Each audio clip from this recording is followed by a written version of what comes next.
أعوذ بالله من الشيطان الرجيم بسم الله الرحمن الرحيم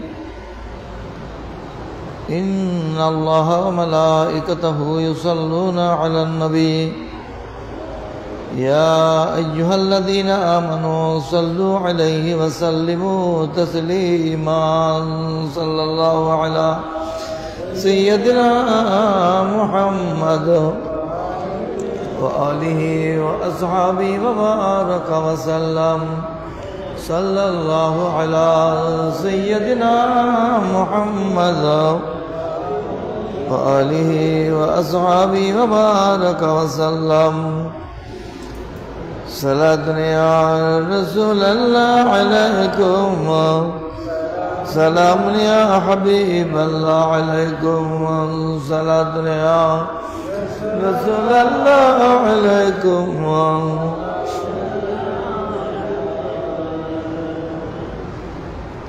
دل پہ غم نے پیر لگایا زخم کاری یا رسول درد میں اب حد سے گزری بے قراری یا رسول صلاۃ یا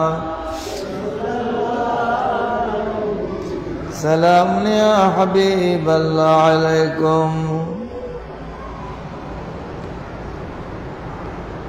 دل میں ہے شوق زیارت کیا کروں مجبور ہو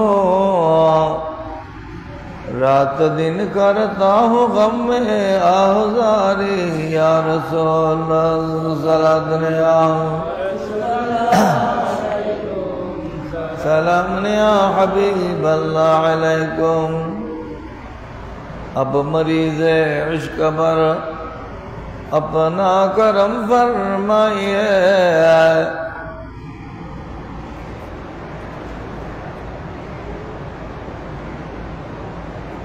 اب مریض عشق پر اپنا کرم فرمائیے صدمہ ہجرہ میں ہے اب جان عاری یا رسول صلاۃ یا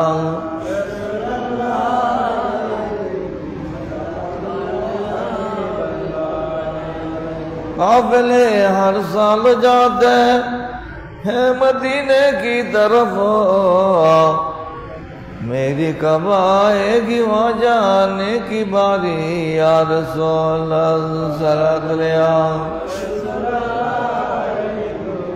سلام یا حبیب اللہ علیکم بسم اللہ الرحمن الرحیم وَيَوْمَ نَحْشُرُهُمْ وَمَا يَعْبُدُونَ مِن دُونِ اللَّهِ فَيَقُولُ أَأَنْتُمْ أَضْلَلْتُمْ عِبَادِي هَؤُلَاءِ أَمْ ضَلُّوا السَّبِيلَ صدق اللہ مولانا العظیم صدق رسوله النبی الکریم رب صلی وسلم وبارک علیہ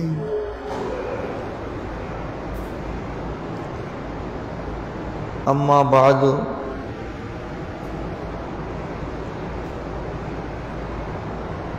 সম্মানিত মুসল্লিয়ানে কেরাম برادران اسلام عاشقان مصطفیٰ صلی اللہ علیہ وسلم رحمنی و رحمکم اللہ تعالی آج محرم الحرام চাঁদের চতুর্থ খুতবা আজকের খুতবার মধ্যে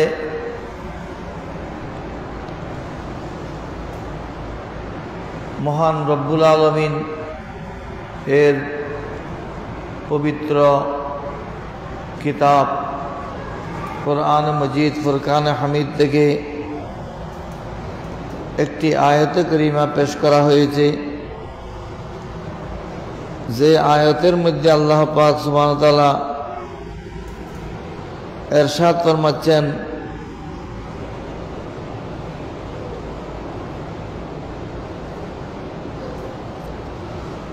बंदा तुमरा ওই দিনকে স্মরণ করো, ওই দিনকে ভয় করো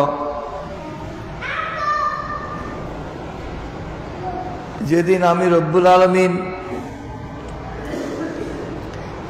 তাদেরকে, যারা আমার অবাধ্য ছিল, অবাধ্য হয়েছে, আমরা তাদেরকে একত্রিত করব এবং ওসব বস্তুকেও একত্রিত করব যেগুলো তারা পূজা করত।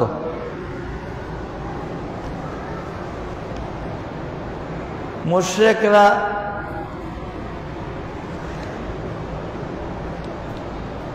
প্রতিমা পূজা করে, মূর্তি পূজা করে,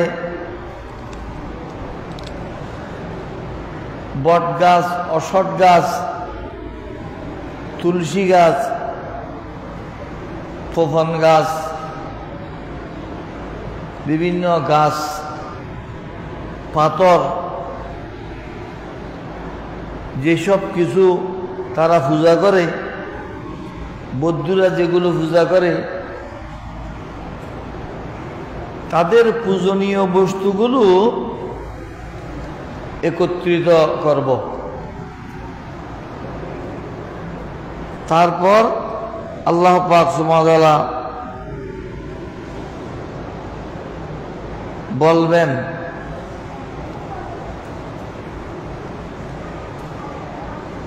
আনতুম আদলালতুম ইবাদি হাউলাই আম হুম দাল্লুস সাবিল।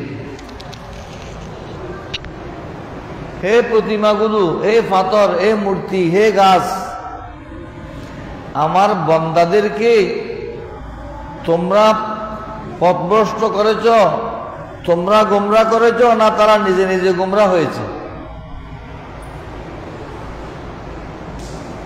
তারা ভ্রষ্টতার দিকে, গুমরাহির পথে তারা কি নিজে নিজে গিয়েছে, না তোমরা করেছ? অর্থাৎ ফাতরেরা কাউকে গুমরা করে নাই, বান্দা নিজে নিজে গুমরা হয়েছে। প্রতিমা মূর্তি নিজে তৈরি করেছে, নিজে পূজা করেছে। মূর্তি পাথর দিয়ে বানায়, মাটি দিয়ে বানায়, গাছ দিয়ে বানায়, পিতল দিয়ে বানায়। এগুলো কে বানায়? মানুষে বানায়।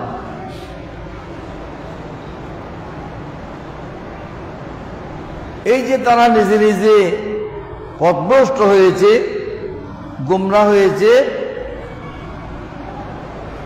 তাদেরকে জাহান্নামে দেবে ওই পাথরগুলো সহ। কেন? পাথরের আগুন আরো বেশি গরম হয়, বেশি শক্ত হয়। ইট বানায় না, ইটের মাটিতে গাছও দে, পাথরও দে, পাথরই হয়ে যাওয়া যায়। পাথরের কয়লা, এই কয়লাগুলো পাথর, এগুলো এক প্রকারের পাথর। এই পাথরের তাপটা আরো বেশি। এই জন্য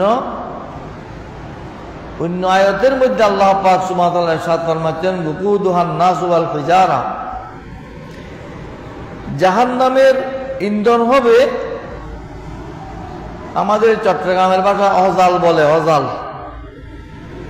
ইন্ধন হবে কি? পাথর, মানুষ এবং পাথর। এই পাথরগুলো যারা পূজা করেছিল, সেই মানুষগুলোকে জাহান্নামে দিয়ে তাদের আগুন, এমনি তো আগুন উত্তপ্ত,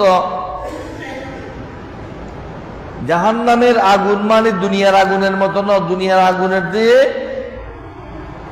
1000 গুণ, লক্ষ গুণ বেশি গরম। সেটার বর্ণনা দেওয়ার সময় নাই।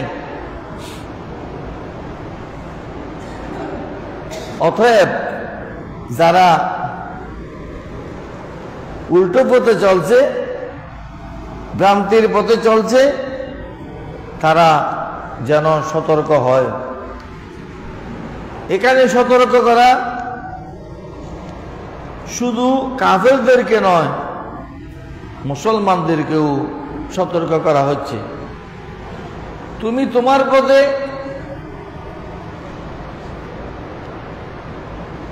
থাকো, অর্থাৎ তুমি মুসলমানের নেতৃত্বে থাকো। তুমি যদি ইহুদিদের পথে, খ্রিস্টানদের পথে, এছাড়া বিভিন্ন দল উপদল বাতেল দলের পথে তুমি যদি যাও, সেটা দায়ভার তোমার উপরে বর্তাবে। এজিদ বাহিনীতে যারা গিয়েছিল তারা নিজ দায়িত্বে গিয়েছিল। অতএব যে যতটুকু দোষ করেছে সে ততটুকু শাস্তি দুনিয়াতেও ভোগ করেছে, আখিরাতেও ভোগ করবে।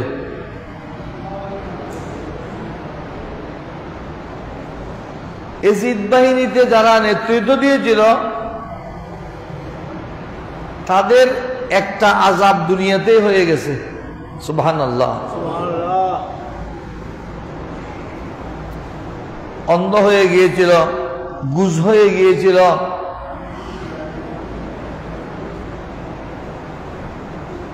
বিকলাঙ্গ হয়ে গিয়েছিল, শরীর অচল হয়ে গিয়েছিল, কারো শরীরে ফসা ধরেছিল, কেউ পাগল হয়ে গিয়েছিল, কেউ অন্ধ হয়ে গিয়েছিল।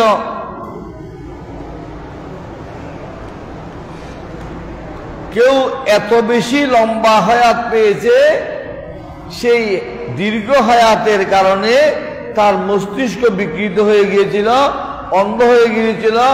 চলার পথে সামনে হাত লাগার সময় মহিলাদের গায়ে হাত লাগত, মহিলারা তাকে তিরস্কার করত, বেইজ্জত করত। নাউজুবিল্লাহ।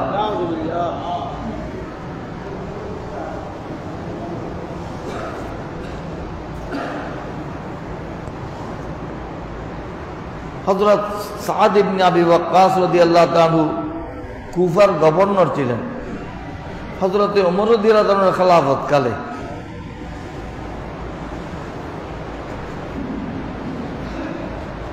কিছু লোক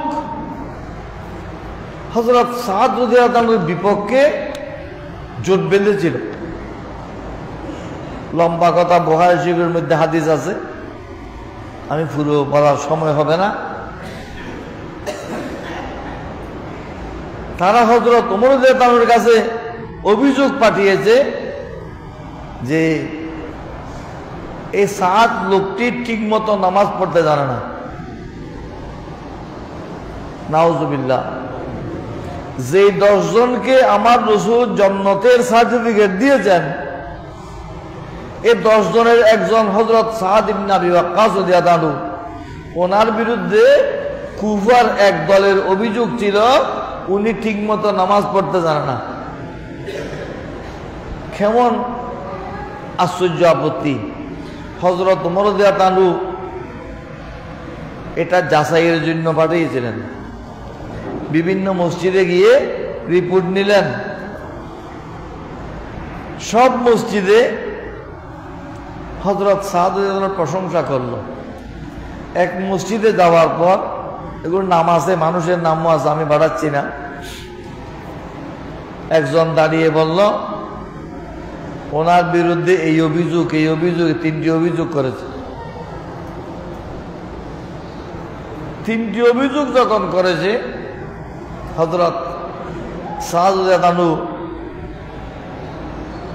দাঁড়িয়ে দোয়া করলেন,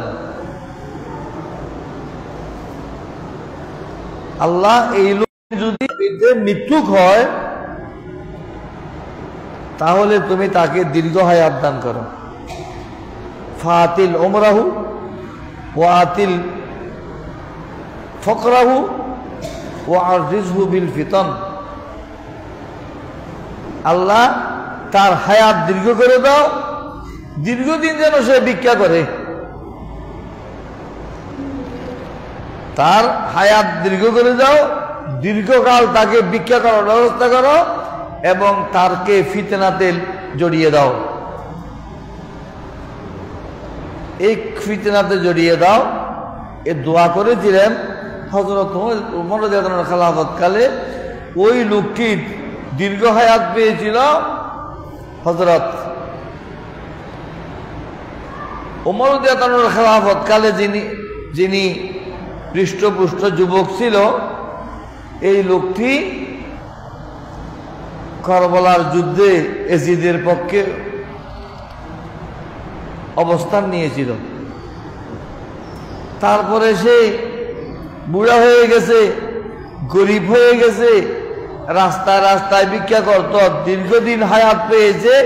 হায়াত লম্বা হায়াত পাওয়া সেটা শুভ। যদি এই লম্বা হায়াত আমার ভালো হয়, আমি সুস্থ থাকি, আল্লাহর ইবাদত করতে পারি, আল্লাহর কথা স্মরণ করতে পারি, তাহলে দীর্ঘ হায়াত পাওয়া ভালো। আর যদি আমি দীর্ঘ হায়াত পেলাম, বিভিন্ন অপকর্মে গুনার কামে লিপ্ত রইলাম, সেই দীর্ঘ হায়াত আমার জন্য কি ভালো না। আমি হায়াত লম্বা পেলাম, এই দীর্ঘদিন আমি ভিক্ষা করলাম, দীর্ঘদিন আমি এই অভাব ভুগলাম, রোগে কষ্ট পেলাম, সেই দীর্ঘ হায়াত ভালো না। এই জন্য আল্লাহ রাসূল সাল্লাল্লাহু আলাইহি ওয়াসাল্লাম বলেছেন, আরজুলুল ওমর থেকে আল্লাহর কাছে রক্ষা করার জন্য ফরিয়াদ করো। আল্লাহ আমাকে এমন জীবন দিও না যেই জীবনে আমি লাঞ্ছিত জীবন পাই। বউ মারিব এক গেট গেডি, ফুয়ায় মারিব এক গেট গেডি, মাইনসি ফতেখানে দিক্কেত দিব, এই হায়াতর কোনো দাম নাই। বহুত বুড়ো আছে রে, বুড়ো দুয়ো পয়সার দাম নাই সমাজত। বহুত অনেক বিত্তবান অর্থশালী ধন সম্পদ আছে, সমাজে 2 পয়সার দাম নাই। অনেক মানুষ ধনী নয়, কোনো মতে চলে, কিন্তু সমাজে ভালো সম্মান আছে। এই সম্মানের জীবন আর বেইজ্জতির জীবন বেশ কম আছে।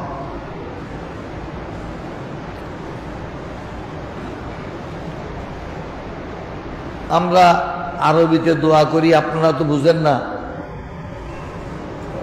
আমরা দোয়া করি আল্লাহ যেন আমাদের লাঞ্ছিত জীবন না দাও, লাঞ্ছিত জীবন থেকে আল্লাহ আমাদেরকে রক্ষা করুন। মান সম্মানের জীবন, সেটাই হলো কাম্য। আমি যদি বাঁচে থাকি, আমি মানুষের কাছে ইজ্জত নিয়ে চলতে হবে। বেইজ্জতির জিন্দগি, এটার থেকে ফানা চাই।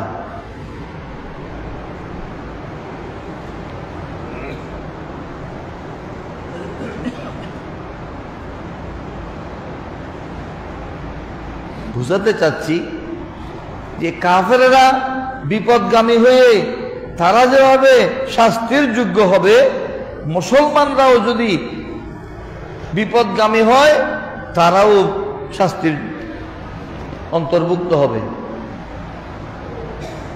নামাজ পড়লে বেহেশত পাবে, এটা ঠিক কথা। সব নামাজি না, যেই নামাজির নামাজের সাথে সাথে তার আকীদাও শুদ্ধ আছে। ঈমান যদি শুদ্ধ থাকে, আকীদা যদি শুদ্ধ থাকে, সেই নামাজ তাকে জান্নাতে নিয়ে যাবে। আলহামদুলিল্লাহ, আলহামদুলিল্লাহ। এবং সেই নামাজের মধ্যে সেই নামাজের নিয়ম নীতি অনুসরণ করতে হবে। আজকেও দেখলাম, আমি অনেকবার বলেছি, গতকাল শিখদের গিয়েছিলাম, সেখানেও বলেছি,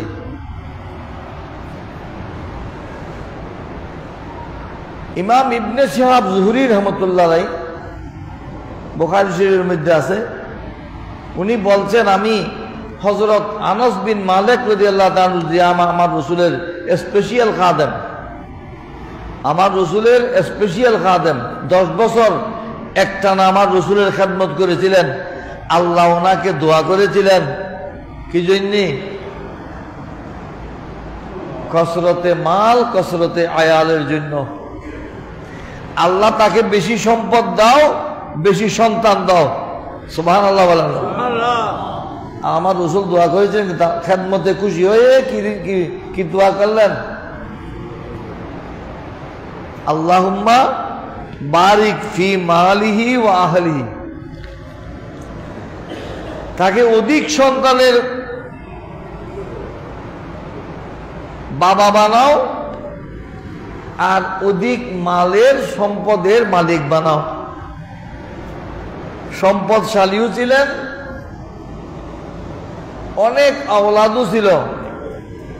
অবারিক ফি ওমরিহি, তাকে দীর্ঘ হায়াত দান করো। তিনটা দোয়া করেছেন, দীর্ঘ হায়াত, অধিক সন্তান, অধিক সম্পদ। উনি এত লম্বা হায়াত পেয়েছেন, আমার রাসূলের জামানায় আমার রাসূলের খেদমত করেছেন।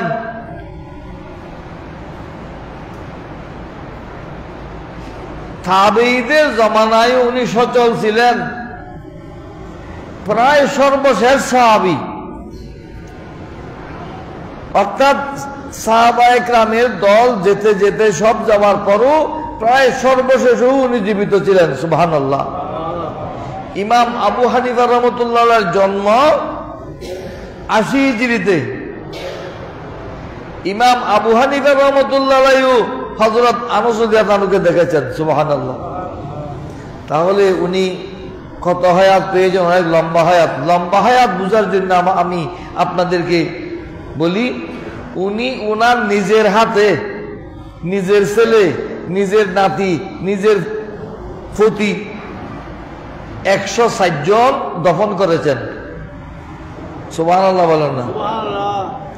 ওনার আওলাদের মধ্যে ১৬০ জন, এগুলো বুড়া হয়ে বয়স হয়ে ইন্তেকাল করেছেন, তখনও তিনি জীবিত ছিলেন। সুবহানাল্লাহ। ১৬০ সন্তানের বাবা হওয়া, এটা কিছু বাবা মানে উনি বাবা না, উনি বাবা, দাদা, পরদাদা হয়েছেন। ওনার আওলাদদের মধ্যে ১৬০ জন ওনার হাতে দফন করেছেন। উনি আল্লাহর কাছে দোয়া করেন, আল্লাহ আমার লজ্জা লাগে, আমার শরম হয়, আল্লাহ তুমি আমাকে এত হায়াত দিয়েছ, আমি আমার হাতে আমার সন্তানদের ১৬০ জন দফন করলাম। সুবহানাল্লাহ। আপনি বুড়া হয়েছেন, কত বুড়া হয়েছেন? আপনার কয়জন আওলাদ আছে? কয়জন আওলাদ মারা গেছে? দোয়া এমন একটা ব্যতিক্রম জিনিস, দোয়া নিতে পারলে ভালো। বুঝাতে চাচ্ছি, আপনার হায়াতের সময়টা যদি দ্বীন, ঈমান, ইসলাম, আহলুস সুন্নাত ওয়াল জামাতের খেদমতে, আল্লাহর ইবাদত বন্দেগীতে অতিবাহিত করতে পারেন, তাহলে আপনার জীবন সফল। আলহামদুলিল্লাহ। আর যদি আপনি এমনি গরু ছাগলের মতো জীবিত আছেন, নাই নামাজ, নাই দোয়া, নাই রোজা, নাই জিকির, নাই তসবিহ, নাই তাহলিল, নাই হজ, নাই যাকাত, কিছুর আপনার প্রয়োজন নাই, আপনি শুধু গরু ছাগলের মতো খান আর গরু ছাগলের মতো চলেন, এই হায়াতের কোনো দাম নাই, ঠিক কিনা? অর্থাৎ আপনি মুসলমান হিসেবে চলার জন্য যত্নবান হতে হবে। হযরত ইমাম ইবনে শিহাব জুহরি রাহমাতুল্লাহ আলাইহি বলছেন, আমি হযরত আনাস রাদিয়াল্লাহু আনহুর খেদমতে গেলাম, দেখতেছি হুজুর বসে বসে কাঁদতেছেন। কি করতেছেন? কাঁদতেছেন। জিজ্ঞেস করলাম, হুজুর কাঁদতেছেন কেন? মা ইউবকিকা, আপনাকে কোন জিনিস কাঁদাচ্ছে? বললেন, আল্লাহর প্রিয় রাসূল সাল্লাল্লাহু আলাইহি ওয়াসাল্লামের জামানায় যে জিনিসটা ছিল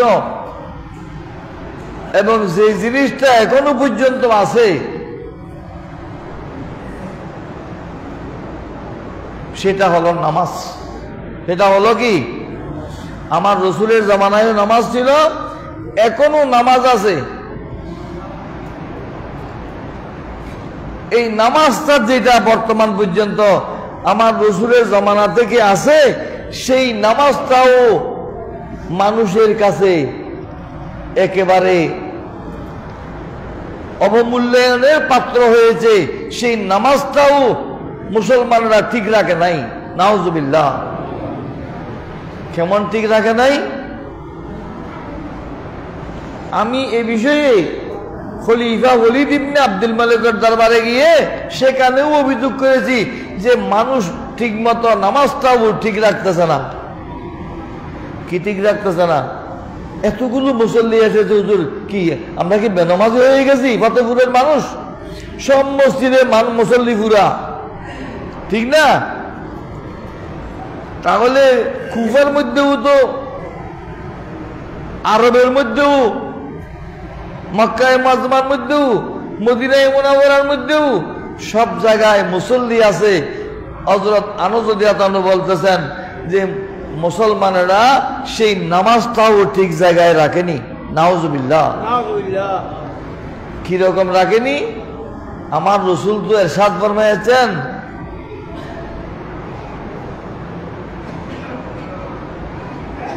ফাতাদিলুস সুজুদা, তোমরা নামাজের মধ্যে ঠিক মতো সজদাটা করবে, সজদাটা ঠিক মতো করবে। আমি আমার বয়সে এই পর্যন্ত অন্ততপক্ষে 1000 বারের বেশি বিভিন্ন মাহফিলে, বিভিন্ন অনুষ্ঠানে, বিভিন্ন বৈঠকে বলেছি যে 185 জনের নামাজ এই কারণেই হচ্ছে না যে তাদের সজদা ঠিক হচ্ছে না, তাদের সজদা ঠিক হচ্ছে না। আমি এক জায়গায় বুখারী শরীফের তাকরীর করার সময় বলেছিলাম যে এই দেশে আলেম বলেন, আওয়াম বলেন, আলেমের মধ্যেও 185 জন আওয়াম পর্যায়ের। এই কথাটি আলেমদের পছন্দ হয় নাই। কেউ আমাকে বলে নাই, হাশিম সাবজুর রহমতুল্লাহের বাড়িতে একবার একটা বুখারী শরীফের খতমে সুবহানিয়া আলিয়া মাদ্রাসার প্রভাষক মাওলানা নুরুল আফসার সাহেব আমাকে বললেন, হুজুর আপনার এই কথাটা বেশি আমার অপছন্দ হয়েছে। আমি এতে মর্মাহত হয়েছি। কি কথা? যে আপনি বলেছেন 185 জন আলেম ও আওয়াম। আওয়াম তো আওয়াম আছে, 185 জন আলেম ও আওয়াম। এই কথাটা হুজুর আমি বেশি মনে কষ্ট পেয়েছি। আমি বললাম, আপনার মনে কষ্ট পাওয়া মনে কষ্ট পাওয়া স্বাভাবিক। কেন বললাম সেটাও তো আমি বলে দিয়েছি।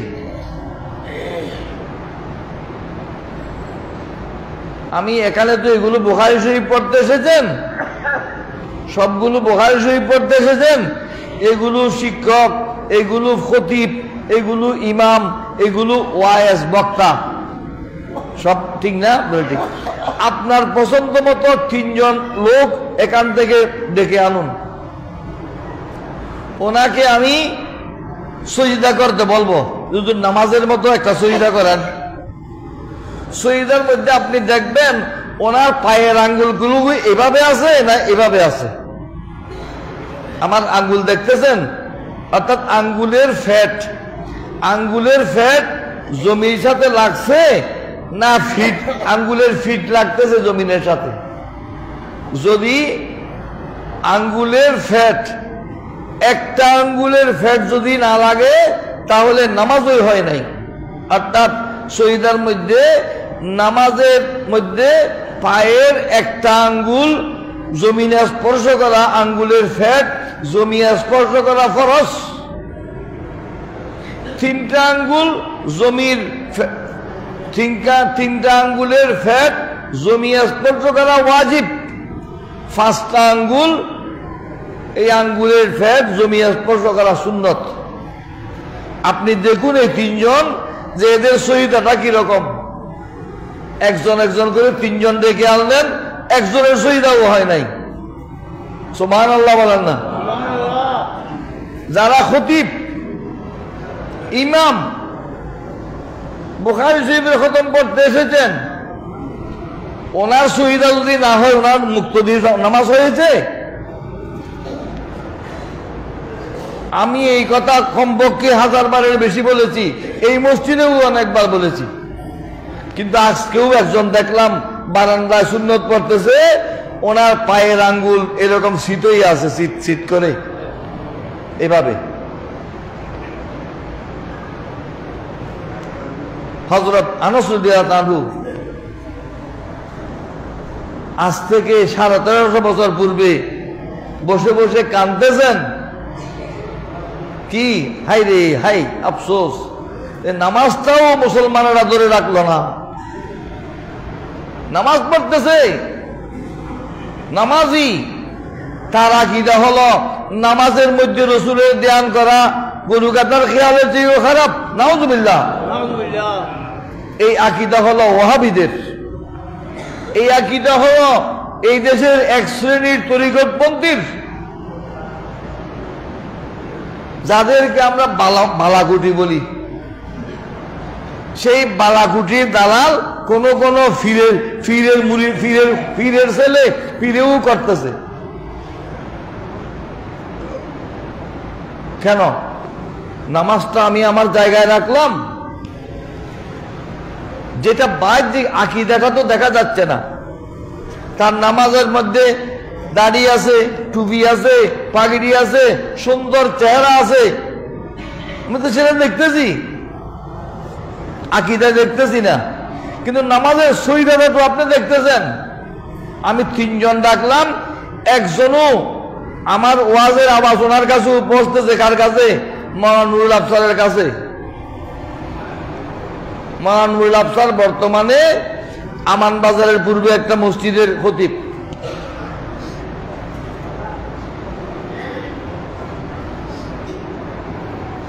তা আমি বললাম, আমি তো 85 জন বলার মধ্যে 15 জন হাতে রেখেছিলাম, আপনি তো এখন 3 জনের মধ্যে 3 জন যদি হয় 100তে নামাজ হয় নাই, 100তে নামাজ হয় নাই।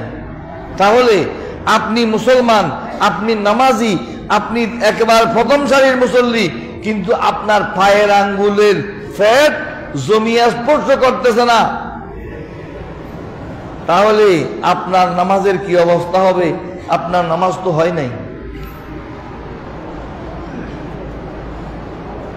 এই জন্য আল্লামা বজলুল করিম মন্দাকিনী রহমতুল্লাহ বলেছেন,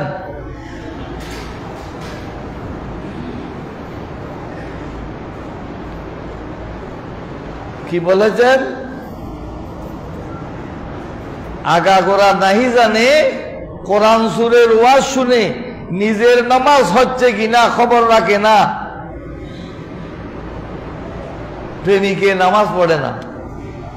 আমাদের দেশে কিছু লোকে ওই মাইজবান্ডারিরা নামাজ পড়ে না, ও মুখে নামাজ পড়ে না, ও মুখে নামাজ পড়ে, সব কথা বলে।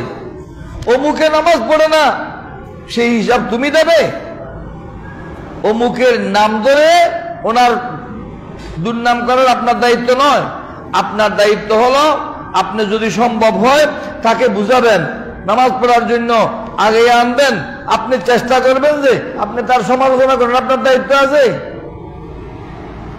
আগাগোড়া নাহি জানে, কোরআন সুরের ওয়াজ শুনে নিজের নামাজ হচ্ছে কিনা খবর রাখা। কোরআন সুর মানি, কোরআন সুর মানে কোরআন শরীফ চুরি করে এটা নয়। কোরআন সুর মানি যারা কোরআন শরীফের অপব্যাখ্যা করে, ভুল ব্যাখ্যা করে, বিভ্রান্ত করে, কোরআন দিয়ে বিভ্রান্ত করে। আমার রাসূল 1400 বছর পূর্বে বলে গিয়েছেন, এমন এক সম্প্রদায় বের হবে, ইনতালাকু ইলা আয়াতিন নাযালাত ফিল কুফারি ফাজআলুহা আলাল মুমিনিন। যেসব আয়াত কাফেরদের ব্যাপারে নাযিল হয়েছে, আয়াত নাযিল হয়েছে কাফেরের ব্যাপারে, আর হুজুরে ওয়াজ করতেছে মুসলমানের ব্যাপারে। নাউযুবিল্লাহ। আল্লাহ পাক সুবহানাহু ওয়া তাআলা, আমি সরাসরি দেখাচ্ছি, আব্দুল মান্নান তালিব একজন জামাত ইসলামীর নেতা, উনি বই লিখেছেন, বইয়ের নাম কালেমায়ে তৈয়বা। বইয়ের নাম কালেমায়ে তৈয়বা, কত সুন্দর নাম। ওই বইয়ের মধ্যে লিখেছেন যে আল্লাহ রসুল নিজেও জানে না যে কিয়ামতের দিন ওনার কি অবস্থা হবে। নাউজুবিল্লাহ বলেন না। রসুল নিজেও জানে না যে রসুলের কি অবস্থা হবে। এই আকীদা কুফরি আকীদা। রসুলের যদি অবস্থা কি হয় রসুল না জানে, রসুল আমার সুপারিশ করবে কোন কাম থেকে? আমি নামাজের মধ্যেও রসুলকে সালাম দিচ্ছি, কি জন্য? অন্য দিয়ে দেব আল্লাহ, রাখো না। নামাজের মধ্যেও রসুলকে সালাম দিচ্ছি, কি জন্য?